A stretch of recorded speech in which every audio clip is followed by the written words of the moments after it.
E ritorno all'obbligo di consumare cibi e bevande nei locali al tavolo a partire dalle 15 fino alle 18.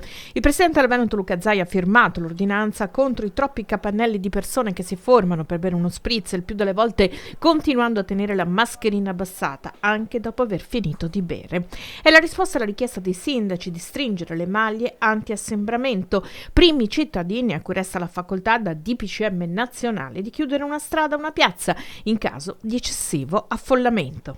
Oggi verosimilmente pensiamo che si possa adottare dalle ore 15, dopodiché vedremo anche l'evolversi della situazione. Penso che sia una situazione seppur come si può dire, di sacrificio, ma sia assolutamente affrontabile e gestibile.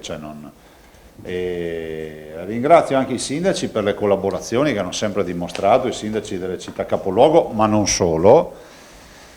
C'era anche un'idea di rivolgersi solo alle città capoluogo, ne avevo parlato anche con il sindaco Conte, di dire ma perché non si fa una roba solo per i comuni capoluogo, però è pur vero che se il comune capoluogo magari ha la restrizione, magari il comune adiacente potrebbe inventarsi, diciamo, visto considerato che non ha quella restrizione, cose che creano ancora più assembramenti, per cui penso che sia corretto nei confronti di tutto. Non c'è nessuna chiusura dei confini comunali.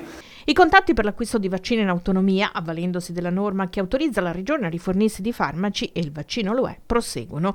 Una interlocuzione seria che viene condotta dal direttore generale della Sanità Luciano Flor, che se andasse in porto garantirebbe al Veneto in pochi giorni una quantità di dosi a 6 cifre. Finché non abbiamo posto la parola fine a tutta questa interlocuzione, che per oggi è un'interlocuzione punto, ma ripeto, do la mia parola d'onore che non è un'interlocuzione fantasiosa, che sta tenendo esclusivamente il dottor Flor, noi non possiamo garantire a nessuno che arrivi il camion.